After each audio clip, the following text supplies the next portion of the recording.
چۆنی ئەم کاتەوە باش لێەوەی بیت موچە وەرگرت بەڵێ موچەکەت بەشی پێداویستی ڕۆژانەتانەکە بەشی ئاو و کارەبا و مۆلیدەی ئەم مانگەی کردووە. ئەمە لە خستنەکەمەکانم من لە 2010 تەقاوت بووم چەند ساڵە مامجەلات بەیوا بوو بۆمان زیاکە ئەویش نەخۆشکەوت و مرد و ئێمەش قڕکرا بە سەرمانەوەتەوە زۆر وەسان تا موچەکەتان وەرگرت نەوەڵا زۆر نەوەسان بەس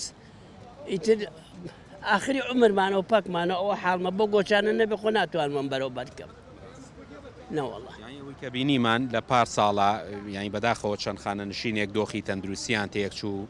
یەکێکە لە خاننشینەکان لە کاتی وەرگرتنی موچە تەندروستی تێکچوو ینی ئەم شێوە وەسان و ئەم میکانیزمی موچە دابشکردنە ئەکرێت بۆ خانە نشینە برای بەڕێزم چاوە ڕاستەکەم هەروەکو برایەکی بەڕێز کە تۆ سوعال لێ ماکەی چیش لە وەستانەکەشمانەگە لە وەختی خۆیان بمان دەنێ من 31 ساڵ خزمەتمێ لەم حتەیاوی سەرچنار کە ئاومە ناردۆ بۆ ئێرە لەسەر مزاخە ئینوانم مشاغڵە 31 ساڵ و 3 مان خزمەتمێ لە ئیجبارەیە بێدابڕان موچەکە موچەکەی من 300,000 بەشەکە ناڵم بەنمە بەو نمەکە بەشی کارەبا مۆلیدا ئاو ئەمانگە ئەرەوەڵا ئیتر سفر